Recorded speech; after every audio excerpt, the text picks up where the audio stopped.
Pues buenas tardes a todos los que nos escucháis desde España, desde Europa, y buenos días a todos los que estáis en Latinoamérica. Bienvenidos a todos a este nuevo webinar que organizamos conjuntamente Leyes y Tecnología y tecnowebinars.com. Yo soy Daniel de Tecnowebinars, estoy aquí en Sant Cugat del Vallès, al norte de Barcelona. Y nada, os doy un par de apuntes, ya sabéis, tendremos una charla de aproximadamente 40-45 minutos por parte del ponente y luego pasamos a un turno de preguntas. Estamos encantados de que participéis y además, como preferimos que lo hagáis, es vía micrófono. Levantáis la mano accionando el iconito levantar mano del panel de control cuando Luis termine y podéis participar directamente vía micrófono. También por el chat podéis trasladarnos vuestras dudas, vuestras cuestiones. El webinar se está grabando y mañana mismo tenéis mañana mismo en España tenéis la grabación del mismo. Ya sabéis, hoy vamos a hablar, ya hemos hablado alguna otra vez, Luis Vilanova es uno de nuestros principales colaboradores y él nos va a hablar en esta ocasión de su faceta, digamos, como perito informático, uno de los principales peritos y más especializado en la parte de RP que hay en España, y nos va a hablar por un poquito de su experiencia, de algunos casos relacionados con juicios de proyectos informáticos. Luis está en Madrid. ¿Qué tal estás, Luis? Muy bien, muchísimas gracias. Buenas tardes. Encantado de estar otra vez con vosotros. Pues nada, te estamos escuchando perfectamente, Luis. Estamos viendo tu presentación, así que si te parece, nos vemos en el turno de preguntas. Todo Por tuyo. supuesto. Perfecto. Pues nada, buenas tardes en este nuevo Tecnowebinar. Hoy vamos a hablar desde el punto de vista de los juicios, ¿no? De cuando un proyecto informático acaba en juicio, por diferentes motivos que ahora iremos viendo. Yo llevo 11 años, no, 11 o 12, ya he perdido la cuenta, en temas de juicios, dada mi experiencia como consultor y director CIO y tal. Me he ido especializando sobre todo en temas de mercantil, juicios de mercantil, por lo mercantil, temas de proyectos que han fracasado, web, desarrollos RP, desarrollos app, software en general. Y bueno, pues nada, voy a intentar daros una visión global, una visión práctica y una visión también, iré contando también anécdotas de juicios. Habré estado, no sé en cuántos juicios habré estado ya, probablemente más de 100, no lo sé, no llevo la cuenta, sinceramente. Cosas que ocurren en los juicios, cosas que tenemos que tener cuidado de cara a plantear una demanda o defendernos de la demanda, por qué plantear una demanda o no plantearla, en qué nos vamos a basar, cuáles son los puntos clave. Bueno, una serie de cuestiones que nada, que quiero comentar en esta ponencia, ¿de acuerdo? Vamos sin más, un poco, nada, un slide para que me conozcáis. Yo soy auditor certificado CISA, es una certificación por ISACA internacional, ya la sabéis, algunos de vosotros. Pertenezco, esto es ya una cuestión importante para la charla que nos ocupa hoy.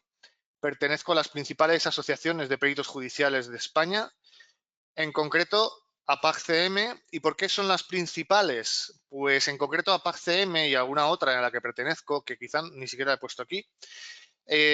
Para formar parte de estas asociaciones de peritos judiciales tienes que demostrar más de 5 años en sala judicial.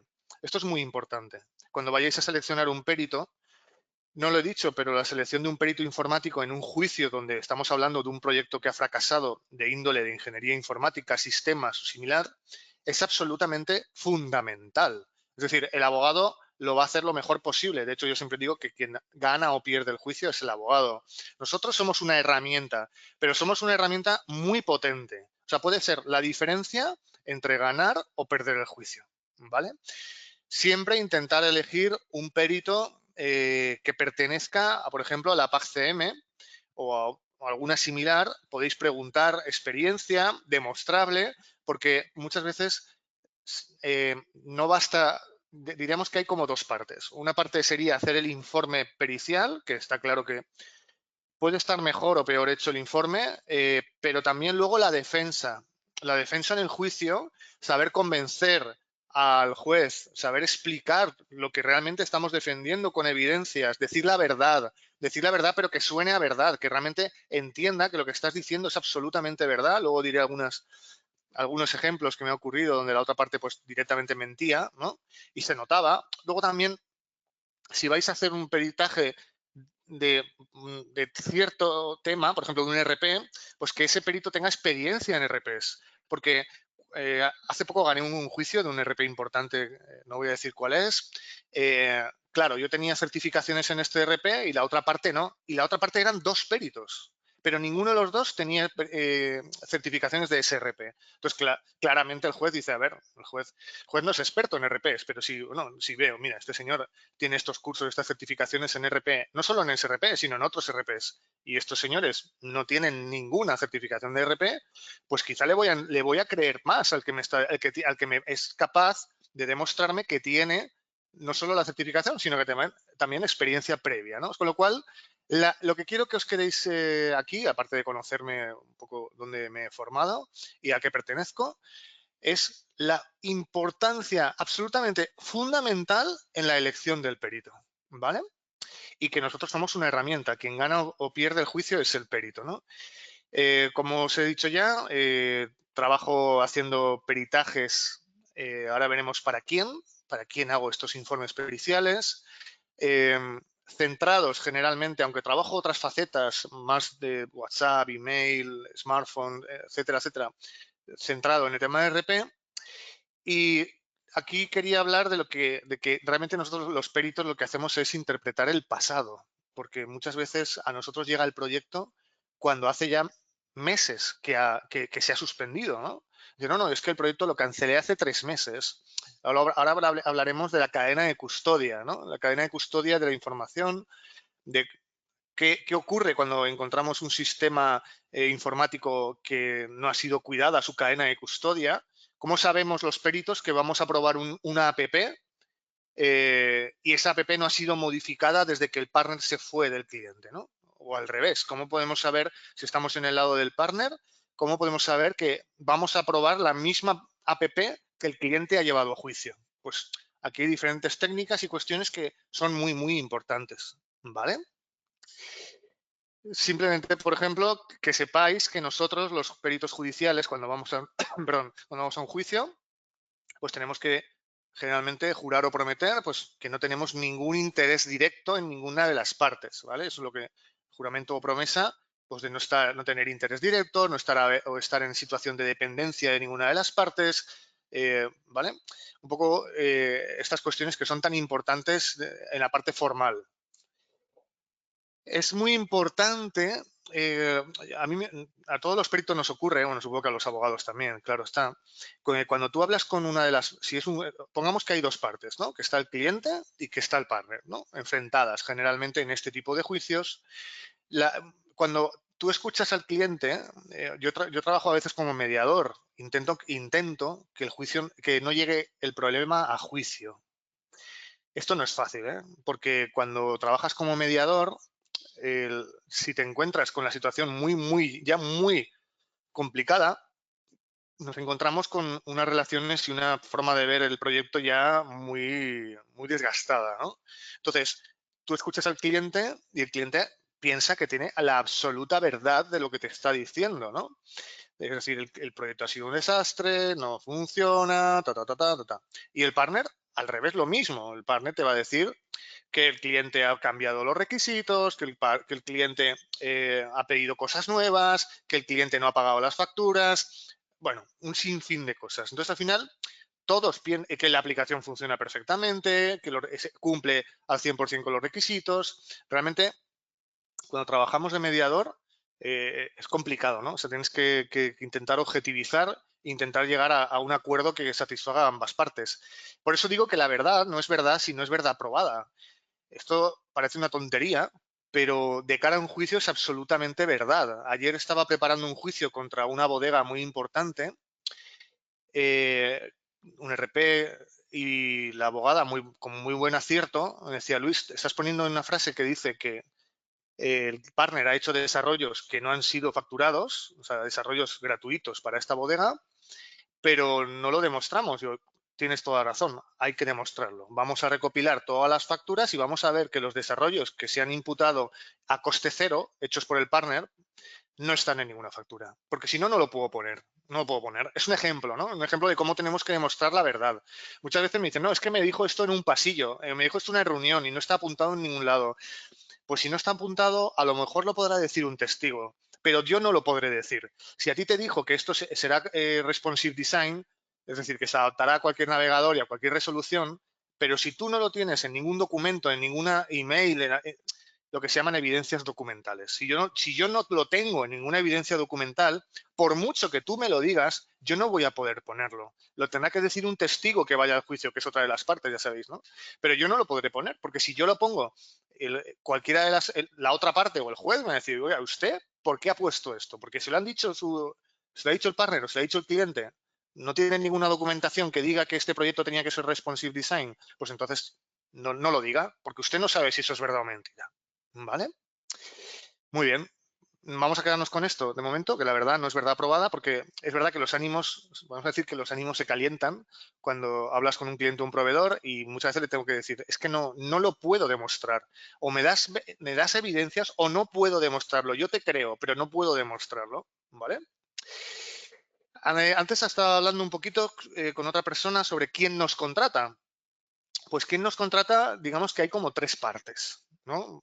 Fundamentales. No voy a entrar ahora en otros matices, pero digamos los tres grandes bloques son el cliente final del proyecto, o sea, es decir, el que ha encargado el desarrollo del activo, es decir, el desarrollo o implantación del activo, ya sea pues una empresa final, generalmente son negocios B2B, ¿no? O sea, donde una empresa, una empresa contrata a un partner que es otra empresa. ¿El cliente por qué nos puede contratar? Pues lo normal es que nos contrate porque de alguna manera no está satisfecho con el proyecto que el partner le ha realizado. Generalmente suele ser así. Es decir, pues él nos contrata y nos dice, mira, este proyecto, esta app, esta web, este proyecto RP, no ha terminado con éxito. Realmente no nos dice estas palabras, nos va a decir otras cosas.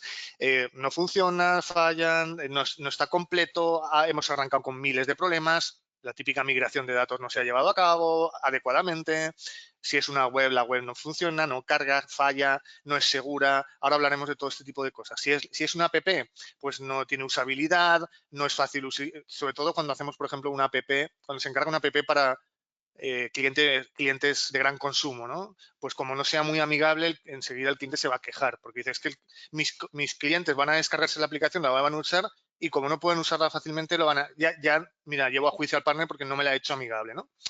O también porque ha sido el partner el que le ha demandado. El partner le ha demandado y el cliente dice, mira, Luis, tengo este informe que está todo mal, no es verdad lo que está diciendo aquí y yo quiero que tú demuestres que lo que está diciendo el partner que me lleva a juicio porque yo decidí no pagarle, muchas veces ese es el detonante, pues quiero que tú hagas una contrapericial. Contrapericial. Yo hago un informe que trata de desmontar, si es que se puede, yo siempre digo la verdad, yo no puedo mentir en ningún informe, ver si realmente puedo contrarrestar las evidencias que otro perito, otro colega mío ha hecho, ¿no? El partner es otro de las personas que de las entidades que nos contrata. Pues ya os podéis imaginar, porque primero le ha demandado el cliente, o bien porque me dice, Luis, es que me ha dejado de pagar las facturas, dice que no quiere seguir, que no sigue el proyecto, pero aún queda pendiente tanta facturación y el proyecto está terminado, dice que no funciona, pero lo está utilizando. Por ejemplo, ayer trabajábamos mucho el concepto de hasta qué punto está utilizado ese software, ¿no? Ayer yo sacaba una lista de millones de registros de uso. Por lo tanto, el cliente, no puede decir que ese sistema de software no está utilizado. Podrá decir otras cosas, pero no podrá decir que durante año y medio no ha utilizado un sistema que tiene millones de registros realizados de facturas, albaranes, etcétera, etcétera, ¿vale? Y la tercera parte sería el juez. El juez nos puede contratar por diferentes motivos. El juez generalmente nos contratará si pertenecemos a una de estas asociaciones que he comentado, porque los jueces tienen lo que se llama el libro rojo, donde nosotros aparecemos en el listado de peritos judiciales. ¿El juez por qué nos va a contratar? Pues os diría que la mayoría de veces que a mí me contrata un juez es porque el cliente final le ha presentado un informe pericial que dice blanco El partner le ha presentado un informe pericial que dice negro y el juez dice, quiero un tercer informe. Quiero que venga alguien independiente, absolutamente independiente, y analice los dos informes y diga de alguna manera quién es el que tiene la razón o qué es la evidencia que más se sujeta, ¿no? Porque a veces, como sabéis, las cosas no son blancas o negras, pueden ser grises oscuros, ¿no? ¿De acuerdo? Luego, también, bueno, cuando nos contrata el cliente, obviamente, el cliente dice, mira, quiero que demuestre esto. Nosotros nos centramos con su abogado. El abogado es quien, digamos, de alguna manera dice, oye, quiero demostrar que esto no está implantado, ¿no? O al revés, oye, yo quiero mostrar que esto está implantado. Ahora veremos un poco qué significa esto, ¿no? Y que está adecuadamente desarrollado el proyecto. Ahora veremos adecuado. Por adecuado es un adjetivo un poco complicado en muchas ocasiones, ¿vale? Y ahora vamos a ver por qué algunas de los puntos clave que yo utilizo en mis informes para cuando un proyecto informático acaba en juicio, ¿no? ¿Vale? Seguimos. Muy bien. Cuando queremos demostrar que un proyecto está implantado adecuadamente, tenemos que tirar hacia atrás. Tenemos que mirar el histórico de lo que ha ido ocurriendo en ese proyecto.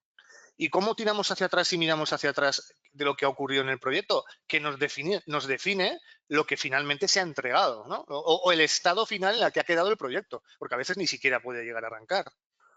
Obviamente, la primera fuente de información para los peritos para determinar si ese proyecto ha acabado con éxito o con fracaso es la oferta vinculante entre ambas partes. Es decir, esa oferta donde el comercial le ha dicho, mira, tu app, hace poco hice un juicio para una app de gimnasios. Pues, oye, mira, esta app de gimnasios va a tener toda esta funcionalidad. Reserva de clases, alta de salas, alta de clases, bueno, todo esto, ¿no? Que tiene una app de gimnasio. La oferta inicial es un documento muy importante porque ahí ya no solamente se va a decir qué se va a hacer, aunque se diga a nivel macro, ¿no? Claro, luego hablaremos de esto a nivel macro detalle, que esto es muy complicado muchas veces. Se va a hablar de compromisos, cosas que no se van a desarrollar, cuánto va a durar el proyecto aproximadamente, qué entregables van a tener. Pues mira, vais a tener la app en Android y en iOS. Vais a tener un manual de usuario, vais a tener, ¿vale? Fases del proyecto, habrá que importar datos o no de una app anterior que estaba en uso. Todo esto, veis, se va complicando. Otro de los documentos clave es el contrato final. El contrato sí que es absolutamente fundamental. ¿Por qué? Porque en él vamos a tener una cosa que se llama SLAs o compromisos, donde incluso se va a hablar de quién es el responsable de hacer las copias de seguridad de la base de datos. Algo tan trivial y algo tan sencillo que deberíamos entender todos, pues si esto no está en un contrato, pues podemos acabar con verdaderos problemas. Hace poco también tenía un juicio donde el cliente perdió las copias de seguridad de año y medio y le acusa al partner de no tener esas copias de seguridad. En una instalación on-premise del proyecto, el servidor virtual es del cliente, pero al final quien lo gestionaba era el partner. Veis que todo esto se complica. Pues la cuestión tan sencilla como una copia de seguridad debería de estar reflejado en quién va a hacer esas copias de seguridad con el proyecto o durante el proyecto, ¿no? O, por ejemplo, la cadencia de la forma de pago. Por hitos, vamos a facturar horas, vamos a facturar servicios, ¿qué vamos a facturar? ¿Qué recursos tiene que poner el cliente? Algunos proyectos han fracasado porque el cliente no ha llegado a poner esos recursos. Ahora hablaremos sobre todo, por ejemplo, ya no solo recursos de que el partner, oye, necesito una máquina virtual cliente y el cliente no se la da y se retrasa 3 meses el proyecto, sino a lo mejor también integraciones con terceras plataformas. Esto es muy importante porque normalmente las aplicaciones cada día más, bien sean smartphone, web, desarrollos como RPs, etcétera, Cloud SaaS on-premise, da igual, están integrados, tienen integraciones. Ahora hablaremos de pasarelas de pago, hablaremos de redes sociales, hablaremos de sistemas de login con doble factor de autenticación, bueno, todo esto, ¿vale? Lo cual no es sencillo. Otra de las cuestiones es el documento de requisitos. El documento de requisitos a veces no existe, lo cual nos viene muy mal a los peritos y a los abogados, porque si no existe un documento de requisitos medianamente que explique con un pelín más de detalle la oferta, pues a veces llega a ser complicado demostrar quién tiene la razón o Por ejemplo, la oferta puede decir que el software permitirá descuentos de 2x3 en el carrito, de 3x2, perdón, unidades en el carrito de la compra. Un e-commerce, ¿no? Hemos contratado que nos hagan un e-commerce. Tendrá descuentos de 3x2. Ya, pero resulta que lo que quería el cliente era 3x2, pero que no se aplique en las campañas navideñas, ¿no? Y esto no se ha escrito en ningún lado. Pero claro, es un supermercado y en las campañas navideñas, veis que todo esto, si no se explica bien, o hay varios, no, es que hay 3x2, descuento de segunda unidad, 50% a jóvenes. Sí, pero esto cómo interacciona luego, todas estas ofertas. ¿Se pueden aplicar todas juntas? O bien, ¿están estas cuestiones explicadas en el documento de requisitos? O al final lo que tenemos que hacer los peritos es, vamos a ver las buenas prácticas del sector. Es decir, el sentido común y las buenas prácticas. ¿Qué nos dice el sentido común? ¿Que no tiene mucho sentido aplicar todas las ofertas del mundo al mismo tiempo? Pues quizá. Oye, ¿o qué hacen otras aplicaciones similares del mercado? Pues mira, otras aplicaciones similares hacen esto, ¿vale? Entonces, al final, tiras para recopilar información de otros sistemas o tu propia experiencia. Por ejemplo, en el tema de las bodegas que decía. Yo he trabajado en el sector de bodegas, pues al final si este software de bodegas tiene 10 incidencias después de 2 años y las incidencias yo las cualifico, no las cuantifico, las cualifico de que no tienen impacto importante en el RP por mi experiencia en el sector, pues es lo que puedo hacer al final para cualificarlo, ¿no? Lo cual, esa sería otra de las fuentes de información del documento de requisitos que a veces incluso se tendría que hacer antes en la oferta, ¿no? O antes del contrato, decir, oye, yo te voy a hacer esto con más detalle. Incluso, ¿por qué no? Cobrarlo por adelantado. Mira, te hago esto, te hago un documento de requisitos, por ejemplo, basado en UML, prototipado, etcétera, etcétera, donde tú ya vas a ver lo que vas a tener y con este documento puedes ir incluso a otro partner si tú quisieras en el futuro, con lo cual tú vas a pagar algo que ya descuentas del proyecto, ¿no? Pero muchas veces esto no se hace. ¿Y qué ha ocurrido en el proyecto? Ya una vez contratado, se ha desarrollado. ¿Qué ha ocurrido en el proyecto? El proyecto suele tener una temperatura fría al principio, pues vamos reuniones de trabajo, se va desarrollando y la cosa se va calentando. No me has entendido, te vuelvo a decir esto, hoy estoy harto de esto, hasta un punto que ¡bum!, explota y algo pasa y alguien rompe la relación, ¿no? Entonces, ¿qué tenemos también? Tenemos emails, partes de trabajo, partes de horas, reconocimiento de fallos o de éxito. Oye, el cliente está diciendo que el proyecto es un éxito constantemente, pues entonces no puede decir ahora dejo de pagar, por ejemplo, ¿no? O no, es que mira, es que se está quejando desde el primer día y hay 18 emails cada día quejándose de que el proyecto tiene un montón de errores. Hombre, pues ahí habrá que leerlo y habrá que ver qué está pasando, ¿no? O cambios en los requisitos. Oye, pues si el cliente dice que no ha cambiado los requisitos, pero el partner me dice, mira, Luis, toma, 18 emails donde se cambian 25 cosas del proyecto inicial y supone eso un impacto al 40% del proyecto. Pues entonces ya tenemos más material, ¿no?, para poder trabajar. Y muchas veces también hay que valorar el proyecto.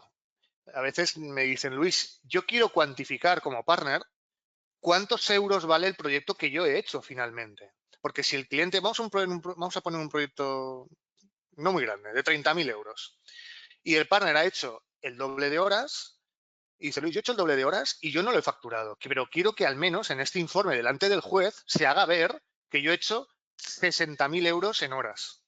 Pues hay técnicas, hay metodologías que nosotros utilizamos para poder demostrar esto, ¿vale? O también incluso el porcentaje del proyecto que se ha hecho. Es decir, Luis, estoy de acuerdo que no se ha hecho el 100% del proyecto, pero no se ha hecho cero, se ha hecho un 90%.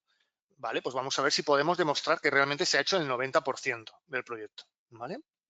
Todo este tipo, o al revés, o el cliente dice, no, es que quiero, Luis, que demuestres que esto se ha hecho a un 50%, es que nos falta la mitad del proyecto. Pues tratamos de ver si realmente esto lo podemos demostrar, ¿no?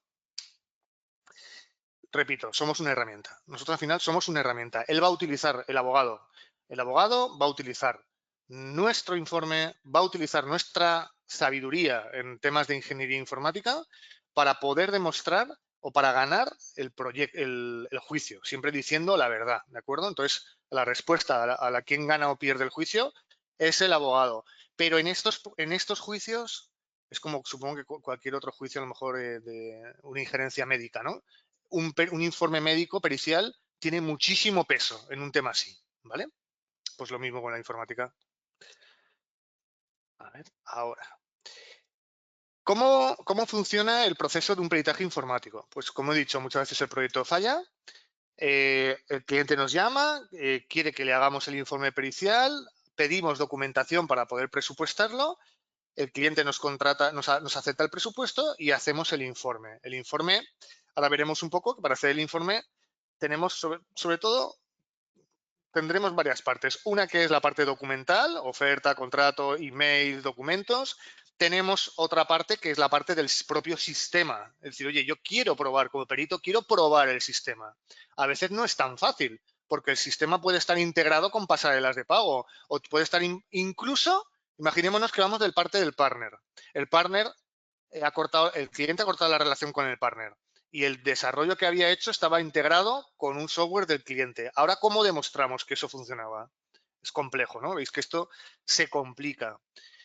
Y al final, bueno, pues lo que nos toca es defender nuestro informe en juicio. Por eso siempre digo, a mí no me gustan los informes largos que tienen mucha bibliografía, mucha teoría, que a mí me gusta yo soy muy pragmático, ir muy al grano, y si mi informe puede tener 30 páginas en vez de 100, voy a hacer de 30. Porque al final al juez hay que decir las cosas muy claras. Muchas veces el juez yo creo que va a ir a las conclusiones, va a ir a algunos anexos clave, pero decir las cosas con mucha claridad, con mucha objetividad y siempre basándonos en evidencias, ¿vale? Como he dicho, a veces nos encontramos en juicio hasta 3 peritos o más. Realmente esa frase no está bien, hasta 3 peritos. Realmente pueden haber más peritos, algunos de la parte cliente, otros de la parte del partner y generalmente uno si es que el juez lo ha pedido. Y se hace muchas veces un careo. Un careo significa, como ya sabréis muchos de vosotros, pues que en pleno juicio la parte actora o la parte demandada o el juez hace una pregunta a los peritos y entre nosotros discutimos. Se puede hacer en orden, pues o primero generalmente la parte actora, luego la parte demandada, luego el perito judicial o en grupo, donde nosotros discutimos. Por eso se llama careo, ¿no? O sea, un perito dice una cosa, yo digo, no, eso no es verdad por esto, el otro, no es verdad por esto, ¿vale? De manera que el juez escucha todas las partes a la vez. De manera, ya os podéis imaginar lo importantísimo que es saber comunicar en esas situaciones, o porque te vas a encontrar en una sala con 2 partes enfrentadas, con un juez, con otros peritos que van a ir en contra tuya probablemente, o tienes mucha capacidad de comunicación y eres capaz de tener empatía con lo que te están diciendo y saber defenderlo mucho, pero también tienes que tener muchos conocimientos de ingeniería informática, porque si no, no puedes, al final no puedes. Por eso la experiencia en el sector concreto que se está demandando o en el tipo de proyecto informático que se está demandando es absolutamente fundamental. Muy bien. ¿Y por qué? ¿Por qué? ¿Por qué vamos a demandar? ¿Por qué va a demandar el cliente o va a demandar el partner? Pues bueno, estamos hablando generalmente en mercantil, voy a decirlo a lo mejor muy bruto, pero hablamos de dinero, ¿no? Hablamos de que yo quiero que la otra parte o bien termine de pagar o bien me devuelva el dinero o otros conceptos. ¿Qué conceptos podrían ser estos? Pueden haber más, pero yo aquí he reflejado los 5 que creo más importantes, ¿no? Generalmente, imaginémonos, pues el cliente dice, no, quiero que me devuelva todas las facturas de consultoría que yo ya le he pagado, porque para mí, si él trata de decir que el proyecto es nulo, ¿no? Un segundo antes de... Voy a hablar del proyecto nulo, porque el proyecto nulo tiene una importancia fundamental. Generalmente muchas veces el cliente va a querer, con mi respeto a todos los clientes, va a querer decir que el proyecto es nulo. No es tan fácil. No es tan fácil demostrar que un proyecto es nulo. Hablábamos que ayer estaba con esta bodega donde si hay 2 millones de registros y han trabajado cientos de usuarios durante 2 años, no podemos considerar que el proyecto es nulo. Podremos considerar que el proyecto tiene algún punto de mejora, por supuesto, pero que es nulo no. Para decir que un proyecto es nulo es que habría que demostrar que no ha podido ser utilizado, que realmente el cliente no ha sacado un usufructo de nada del proyecto y encima, además, que no va a continuar con nada del proyecto, porque a veces el cliente lo que hace es, muy bien, yo con este partner ya no me entiendo, oye, no, por las razones que seas, estoy harto, perdona si soy tan sincero, pero cambio de partner y sigo con el mismo proyecto, con lo cual no puedo decir quiero que me devuelva todo el dinero porque el proyecto sigue en funcionamiento, ¿vale? Serían los costes de consultoría, lo que estoy hablando en este momento, ¿no? Costes de licencia, la misma cuestión. Si yo tengo un sistema que he comprado la licencia de la base de datos, la licencia del framework de desarrollo, la licencia de integración con Booking, en una pasarela de pago de reserva de recursos, de hoteles y tal. Ostras, la licencia de integración con Facebook y con redes sociales. Y yo además voy a reutilizar esas licencias después de que el partner se vaya, pues entonces a lo mejor no lo puedo pedir. O sí, oye, no, es que yo con este RP ya no quiero seguir, voy a cambiar de RP. Puedo pedir costes de licencias, ¿vale? Tendría sentido, no es que digo que lo puedas, tendría sentido. Luego siempre el abogado será el que diga que tiene sentido o no, ¿de acuerdo? Costes de equipamientos. A veces el coste de equipamientos es alto. Estamos hablando de servidores físicos o virtuales, me da exactamente igual. WPS, me da exactamente igual. Estamos hablando de lectores, estamos hablando de impresoras, pues depende de la magnitud del proyecto, pues esto también puede ser una cantidad importante. Voy a seguir utilizando esto. En otras charlas he nombrado siempre un ejemplo de un juicio que el cliente decía que no había utilizado los servidores que había comprado. Y mi labor fue muy fácil. Mi labor fue muy fácil, porque yo me fui al servidor, oye, yo veo aquí, hay un software de RP, hay un software de contabilidad, hay un software de y además se está utilizando año y medio. Y lo sigo utilizando todos los días. Pues ya está, ya ha ganado el partner, ya no hace falta seguir, ¿vale? El dolo, bueno, el dolo, pues, si realmente ha habido una voluntad maliciosa de engañar del partner, oye, realmente te he tratado de engañar, tu partner te ha tratado de engañar, te está mintiendo, ¿de acuerdo? El lucro cesante, estaríamos hablando de situaciones en general, yo no quiero meterme en el terreno del letrado, pero sí que me pareció interesante hablarlo aquí, de la manera, yo he encargado, esto me pasa mucho con startups y con empresas bueno, que quieren una app. Oye, yo tengo la idea, tenía un proyecto de una app para hacer dietas, ¿no? Oye, yo soy una empresa, una startup que he tenido la idea de hacer una app para dietas, para gestionar el peso, tal alimentación, es todo esto, ¿no? Y he contratado a un partner y es que creo que el partner me ha estado engañando porque me ha dicho que esto sería súper amigable, que tal, y resulta que lo ha hecho con una tecnología híbrida, que ya he leído en foros que esa tecnología híbrida no es amigable, etcétera, etcétera, con lo cual yo creo que me ha estado engañando, pues a lo mejor. Y además, en lucro cesante, y además he perdido la oportunidad de trabajar con estos clientes y estos clientes y estos clientes que se han ido a la competencia porque el proyecto, por ejemplo, se ha retrasado un año, ¿vale? No quiero entrar tampoco en estos términos, que los abogados manejan mucho mejor que yo, pero un poco para que veáis. Entonces, al final, ¿por cuánto se demanda en un proyecto informático? De 30.000 euros. Imaginemos que el proyecto informático en su conjunto era 30.000. Pues probablemente no nos van a demandar de 30.000, nos van a demandar del doble, ¿no? Por decir algo, ¿eh? O del triple o de la mitad, pero generalmente va a ser más, porque vamos a tener una serie de situaciones complicadas, ¿no? A ver si puedo pasar ahora. Muy bien. Cuestiones que tenemos, ahora vamos a ver una serie de diapositivas donde vamos a ver una serie de cuestiones que se analizan en estos informes periciales, al menos los que yo trabajo. Por ejemplo, ¿cómo se ha desarrollado el proyecto? Pues muchas veces determinar si el proyecto se ha desarrollado con un ciclo de vida clásico o ágil. Tampoco vamos a hablar de metodología ágil metódica, es decir, una Scrum, no, o sea, no, pero se ha desarrollado de forma ágil, incremental, en forma espiral, etcétera, etcétera. Esto ha favorecido a que el proyecto fuera un éxito o ha empeorado el proyecto.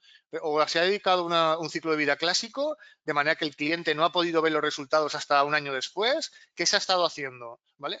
Digamos que analizar la metodología que ha utilizado el partner y cómo ha colaborado el cliente en esa metodología, también nos puede dar información de por qué el proyecto ha acabado así.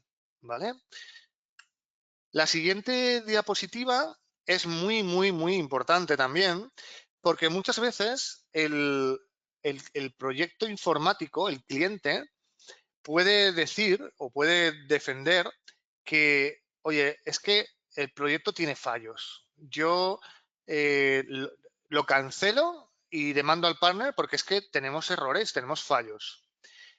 un proyecto, por definición, esto ya viene de Pressman, no sé, los años 80 o 70, no me acuerdo ya, de Pressman ya nos decía que un proyecto de ingeniería de software no tiene errores cero.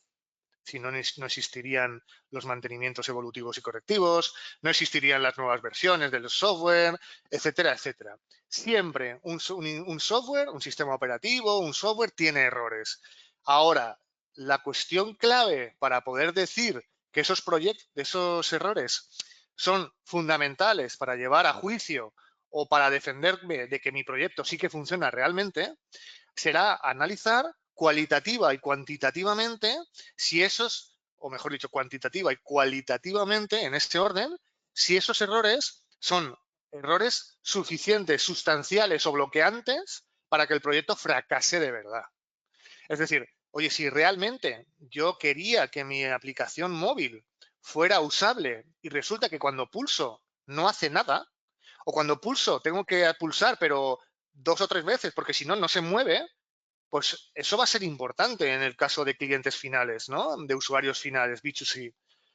O si yo tengo un RP y resulta que cuando lanza un proceso financiero se me bloquea la empresa, pues eso es un proceso bloqueante. Me está impidiendo trabajar a 150 empleados. ¿Qué no será bloqueante? Pues, por ejemplo, os pongo una anécdota. Estaba defendiendo a un partner donde el cliente decía que era muy grave que en un informe de ventas, era un balance, arriba ponía report, no ponía informe, ponía report, ¿no? Y alguna cuestión la ponía en inglés, algún concepto. Y algún concepto me refiero a algún término, ¿no? Invoice y cosas así. Decía que eso era muy grave. Y claro, obviamente esto se desmontó fácil en el juicio. No es que no es grave, no es que da igual porque que ponga report, porque todo el mundo sabemos lo que es un report ya. Si los datos los saca bien, sí. Pero es que para nosotros es muy grave que ponga report. No. Y además, ¿cuánto cuesta de resolver eso? ¿Cuánto cuesta cambiar el literal? ¿Cuesta 10 minutos? Pues eso es lo que yo le expliqué al juez. Y ya está, y el partner ganó, ¿no? No solo por eso, pero me explico, ¿no? O sea, el tema de los errores bloqueantes o sustanciales es absolutamente fundamental. Esto, en todos los informes que yo hago contrapericiales, la verdad es que me lo encuentro, porque yo me encuentro informes que tratan de demostrar que un error es grave cuando yo luego fácilmente no solo demuestro que no es grave, sino a veces demuestro que es que en 10 minutos, en una hora, se puede resolver. Y si me ponen en un informe, me encuentro un informe con 10 errores, los cuales se resuelven en 10 horas y encima no afectan a nada más, pues ten por seguro que mi cliente va a ganar, porque es que es muy fácil, ¿no? Si realmente estamos hablando de esto, ¿no? Pero ¿qué ocurre? Muchas veces, como no se contrata al perito adecuado, no se te contrata al perito que pertenece a una de estas asociaciones, no se contrata al perito que tiene experiencia en ese sector o en ese tipo de proyecto, pues al final esto sale caro, ¿vale? Pues lo hemos estado hablando, ¿no? Aquí simplemente decir, lo que digo es que un error sustancial sería uno que no tenga solución. Imaginémonos que el RP no funciona bien en un smartphone. Pues estaríamos ante un problema que si contractualmente a mí me han dicho que el RP iba a funcionar en smartphone, pues tenemos un error clarísimamente bloqueante, ¿no? O bien afecta al normal funcionamiento del software. Imaginémonos que yo necesito que mi aplicación de e-commerce me gestione el almacén con lotes y con números de serie y resulta que el desarrollo a medida que me han hecho no gestiona lotes y números de serie. Pues estaríamos en un problema grave, ¿no? De una magnitud tan importante que afectaría a tantas funcionalidades que prácticamente me tocaría volver a hacer el proyecto, ¿vale? Después, ¿cuándo consideramos que el proyecto ha sido acabado con éxito o fracaso? Pues, hombre, tenemos que entender que un arranque, primero habría que fasearlo, ¿no? Divide y vencerás, ¿no? La frase de divide y vencerás. Y después, para estabilizar un proyecto, hace falta la colaboración entre ambas partes. Esta diapositiva está sacada sobre todo de una charla que doy de RPs, pero en el fondo es aplicable a cualquier otra, ¿no? Ambas partes, cliente y partner, tienen que colaborar. Tienen que colaborar en, oye, vamos a hacer buenas baterías de pruebas, vamos a dividir el proyecto en 2 fases o 3 que podamos asegurar que esos arranques terminan con éxito. Ambas partes tienen que colaborar. Me he encontrado proyectos que el partner me ha dicho, Luis, es que hemos arrancado y es que el cliente no le ha dedicado ni un minuto. Así es imposible saber si esto funciona o no funciona porque prácticamente tal, ¿vale? O al revés, me he encontrado con un proyecto que ayudaba a un cliente, me decía, Luis, ¿tú crees que tiene sentido que en un proyecto de año y medio según lo que ellos han guardado es una semana de estabilización, digo, hombre, pues no. No, porque al final tenemos una serie de funcionalidades muy complejas, muchas integraciones y es imposible estabilizarlo en una semana, ¿vale? Por poner ejemplos, ¿no? ¿Qué pasa cuando nosotros tenemos que demostrar todo lo que hemos ido hablando? Pues necesitamos, por ejemplo, la APP que sea objeto del juicio. ¿Y qué APP es la que está objeto del juicio? Porque la APP ha ido evolucionando. Hay diferentes versiones. Puede pasar incluso, esto me ha pasado en algún RP también, que el partner, pese a que el cliente le dijo, yo para ya porque no voy a seguir contigo, el partner ha seguido un mes más trabajando en el proyecto y el partner me ha dicho, mira Luis, es que lo tengo todo desarrollado. Es que en un proyecto de año y medio, yo en el último mes ya cerré todas las incidencias. ¿Ahora qué? Ahora probamos la versión que el partner ha trabajado. ¿Qué versión? Porque también el cliente puede decir, mira, en este servidor está lo que me han dejado de mi web. ¿Y cómo sabemos que eso no lo ha tocado el cliente? ¿Cómo sabemos que no lo ha manipulado? ¿Cómo sabemos que si nos encontramos un error, no lo ha introducido el cliente o no lo ha introducido el partner? Veis que es complejo, ¿no? Muchas veces tenemos que tirar de backups. Decir, oye, dame el último backup que tengas. Vamos a ver cómo podemos demostrar que el código fuente está, la última fecha de modificación es este día, ¿no? O sea, al final, la cadena de custodia de lo que nos entregan es absolutamente fundamental. A veces se tira de notario. A veces dice, mira Luis, ya presentamos en notario la versión y el código fuente que es objeto de este juicio. Perfecto, pues ya lo tenemos en notario. Ahora tenemos que montar el servidor, tenemos que levantarlo, tenemos que montar los entornos de test en las apps o en la web, ¿vale? Ahora hablaremos de otras cuestiones, ¿no? Veis que ya no es tan fácil, ¿no? No es tan fácil. En el caso de, por ejemplo, que el partner ha seguido desarrollando, pues yo decidí probar y ganamos el juicio. Decidí probar la aplicación que había seguido desarrollando el partner un mes. Alguno me dirá, eso es una barbaridad. Bien, pero al final lo que dije, mira, aquí habían 20 incidencias. Yo he comprobado que en un mes todas esas 20 incidencias se resolvieron, con lo cual, si el cliente hubiera querido, en un mes tenía el proyecto finalizado. Y ganamos, ¿vale? La validación funcional es, una vez ya tenemos la copia de seguridad restaurada y el entorno de test, ¿ahora qué? Ahora, ¿cómo verificamos que esto funciona? Porque ya sabéis que la oferta, los documentos requisitos, muchas veces habla de funcionalidades a nivel macro, ¿no? En este caso de bodegas, pues a veces habla de terrenos o parcelas. Ya, pero esto se gestionarán parcelas. Ostras, pero ¿qué quiere decir que se gestionarán parcelas? Pues o tienes conocimiento del sector o estás muerto, o ves cómo funcionan otros software, o ves documentos que se han intercambiado. Al final, ¿cómo debería funcionar? Aquí lo que digo es documento de requisitos, análisis y diseño, documentado y si es posible firmado. Imaginémonos, ¿no? ¿Cuántos documentos de requisitos están firmados? Pues no muchos. Emails y otros documentos donde a veces incluso el cliente le dice, oye, mira, que donde te dije lo del 3x2 en mi e-commerce, que no va a ser 3x2. Hemos decidido 3x2, pero solo en esta categoría de productos. ¿Vale? Pues ya no tenemos que ir solamente al documento de requisitos inicial, sino que tenemos también que ir a estos emails donde se producen estos cambios, ¿no? Funcionamiento, tendencia del sector o incluso sentido común. Es decir, oye, pues si yo estoy haciendo una factura y pulso enviar al cliente, pues lo lógico es que se cree un PDF, ¿no? Parece que la lógica nos dice esto y que se envíe y no que se genere y no sé, ¿sabéis? O sea, al final, a veces hay funcionalidades que es también la experiencia y sentido común. Otras cuestiones importantes que acaban en juicio, y esto cada día más, antes no tenía importancia, y esto tiene que estar contractualmente, es qué ocurre con la ciberseguridad. Cada día más los proyectos están expuestos a Internet. Cada día más yo expongo endpoints, expongo web service, expongo mis sistemas a Internet. Y cuando yo expongo algo a Internet, somos susceptibles de que alguien intente hacernos alguna acción maliciosa. Al final, yo tengo un máster en ciberseguridad y al final en todos mis informes meto un apartado de ciberseguridad, si tiene relación con lo que me están pidiendo. ¿Por qué? Por ejemplo, he estado en juicios donde al cliente final le robaron la base de datos. Esto era una empresa de cigarrillos electrónicos. Dice, mira, yo encargué un proyecto de un e-commerce de cigarrillos electrónicos, además es una firma bastante conocida, y el proyecto no tenía ciberseguridad. Me robaron la base de datos con mis clientes, mis pedidos. Hace poco estuve en un partido político, uno de los 3 primeros, que tuvo un problema con la protección de datos. También me ha ocurrido este caso. ¿De quién es la responsabilidad de poner las medidas de ciberseguridad? Sabéis que ciberseguridad es un campo muy amplio. Estamos hablando de sistemas de prevención, IPS, estamos ya hablando de sistemas de detección, IDS, estamos hablando de medidas de seguridad de la información o ciberseguridad que podrían basarse en 27001, 27017 ISOs, ¿no? Pues, y las contraseñas tienen una complejidad aceptable, rotación, tenemos un OTP, un one-time password, veis que esto se complica, ¿no? O sea, ¿de quién es la responsabilidad de meter la ciberseguridad? Porque si es una aplicación web, a lo mejor yo solamente he contratado la aplicación web, no he contratado el hosting. O sí, o la aplicación web tiene que tener sistemas anti-SQL injection. O, ¿veis? Todo esto se complica mucho y cuando no pasa nada, hasta que pasa.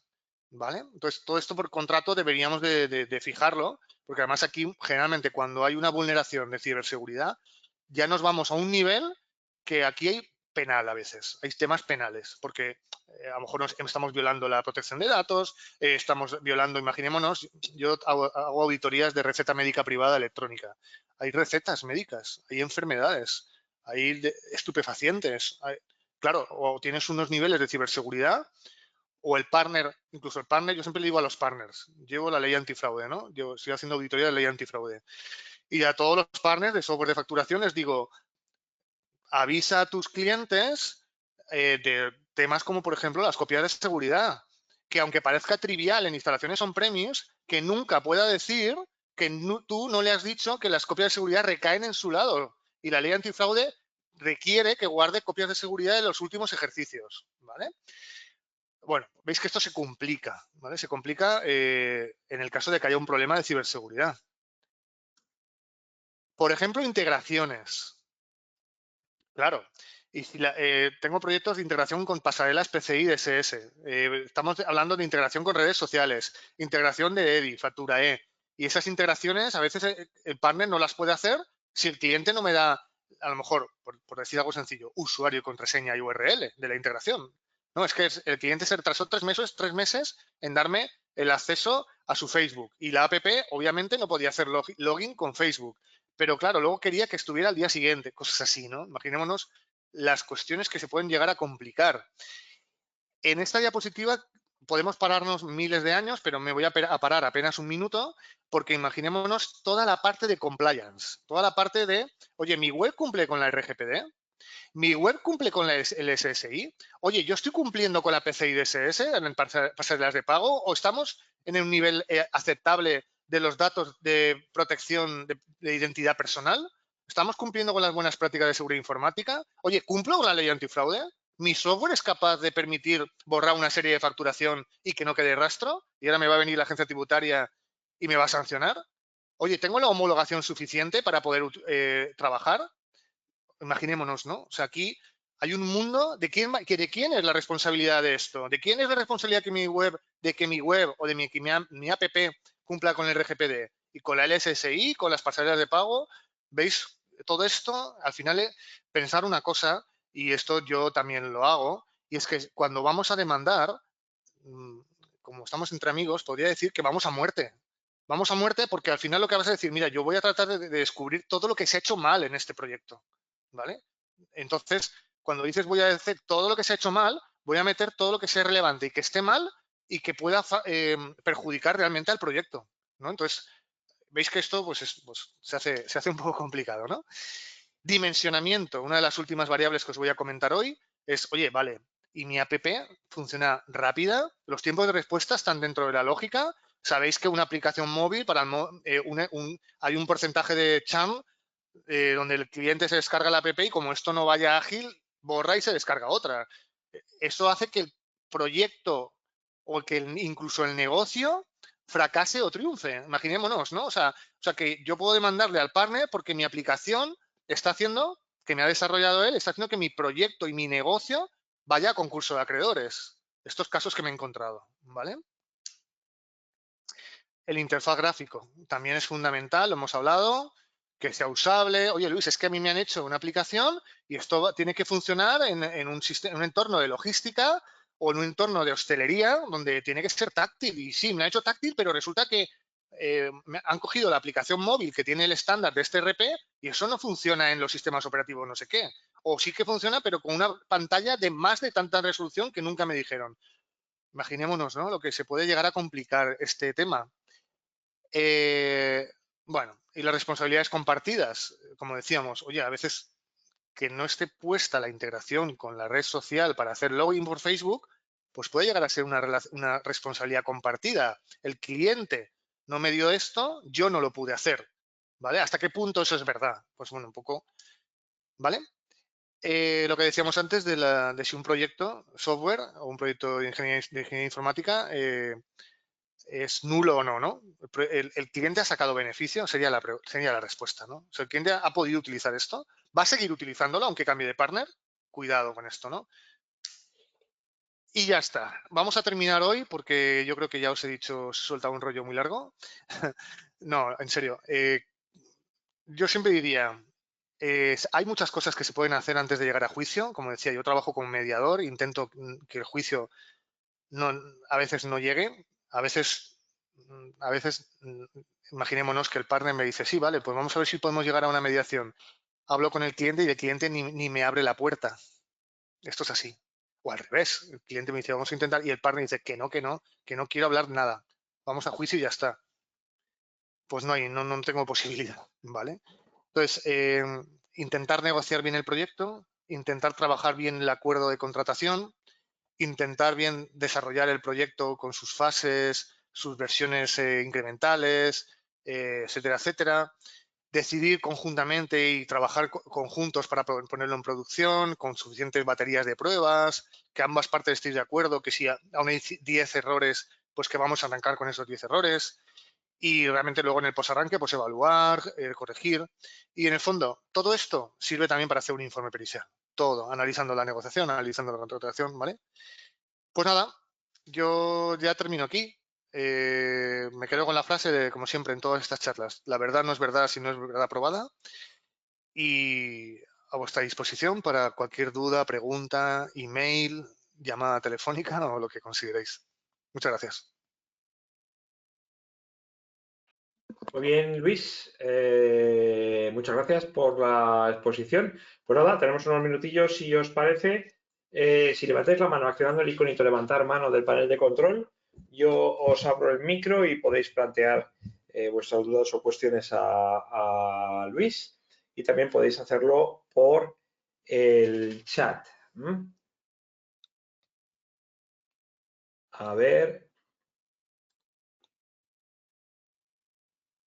Vale, os recuerdo. A ver, aquí tengo manos levantadas. Tengo a mano de Jorge, Maribel. Jorge y Maribel. A ver.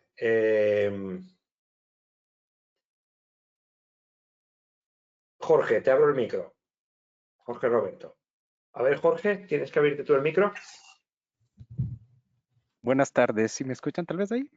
Sí, Perfecto. adelante. Buenas tardes.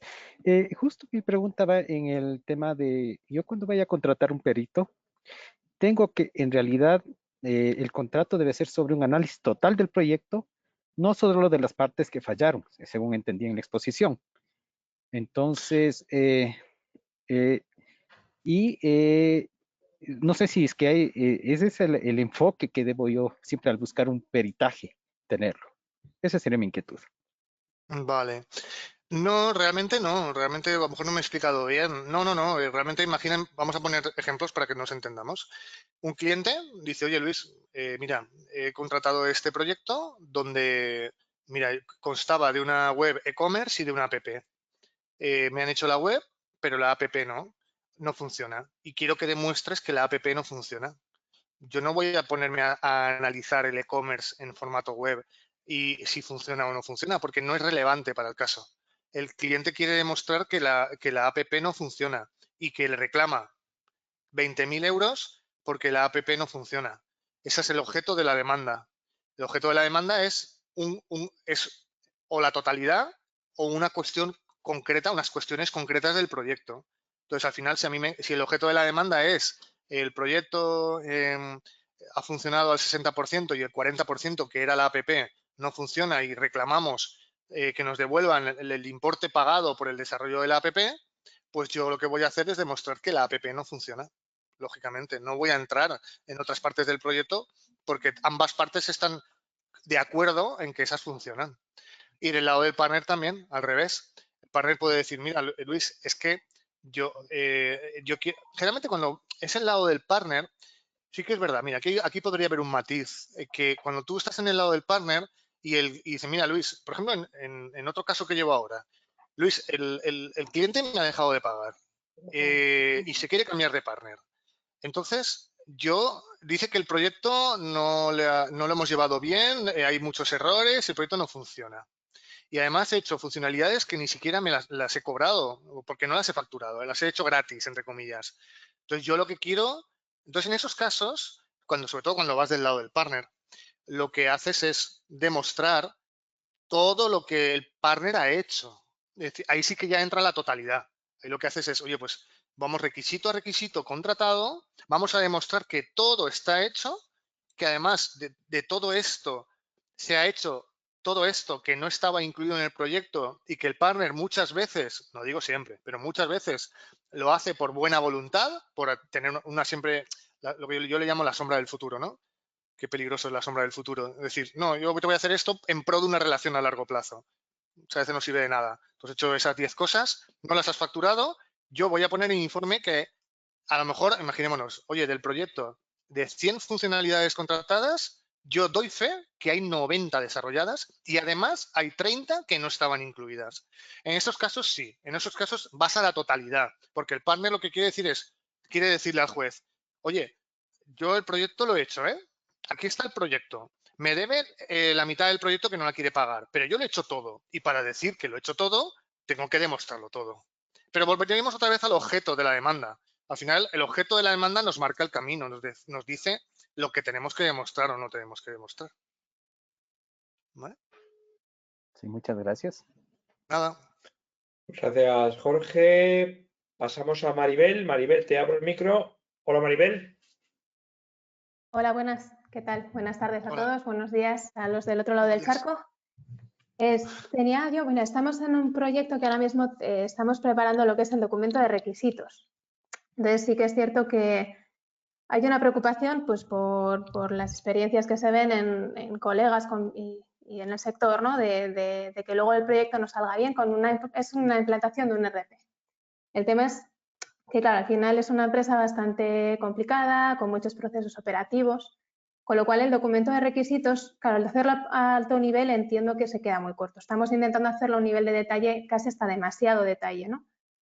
Pero bueno, lo que quería preguntarte es realmente eso, hasta qué punto hay que bajar en el detalle para estar asegurados luego y de cara un poco también a ese mayor conflicto que es el coste, que luego no haya un sobrecoste muy alto, ¿no? Y cómo podemos defendernos en el caso de que se esté viendo que realmente de lo que estaba pactado por contrato se está haciendo un sobredimensionamiento del coste final del proyecto.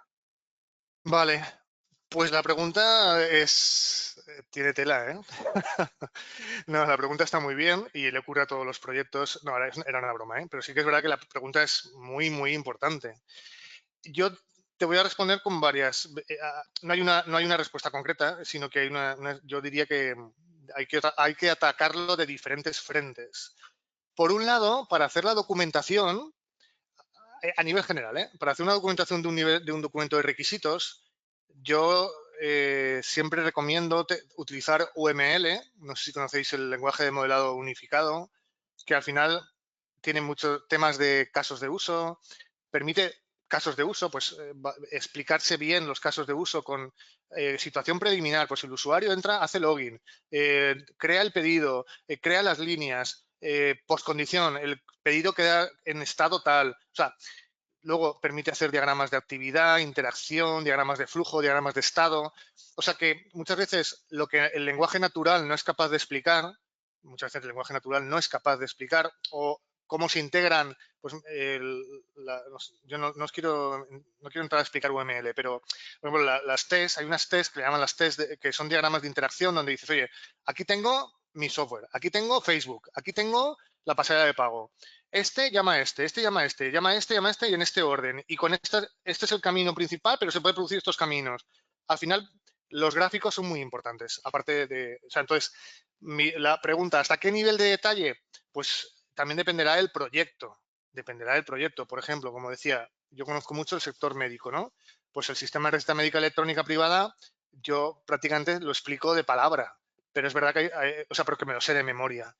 Entonces, también depende si el proyecto se está externalizando o no se está externalizando. Si los informáticos son de mi empresa y conocen perfectamente mi negocio, a lo mejor no hay que bajar a tanto nivel de detalle. O sea, habría que verlo, ¿no? Pero ante todo, intentar objetivizar el lenguaje natural con estos diagramas que te decía, prototipados. Por ejemplo, en el caso del app, esto es muy fácil, ¿no? Hay muchísimas aplicaciones para prototipar, aunque sea dibujos, que no digo que hagamos una app prototipo, digo dibujos, ¿no? Que esto complemente a los requisitos, a los casos de uso y a los diagramas. Pues si con requisitos, diagramas, casos de uso y prototipos no tenemos suficiente, el partner no lo entiende, pues a lo mejor tenemos un problema de elección del partner, ¿no? Que el partner sepa del sector, obviamente así no se lo tengo que explicar todo. Aún así, tampoco, porque a veces el partner, en este caso de las bodegas, tiene muchísima experiencia en bodegas, le ha funcionado en 20 bodegas, pero la 21 no le funciona. A veces no es fácil.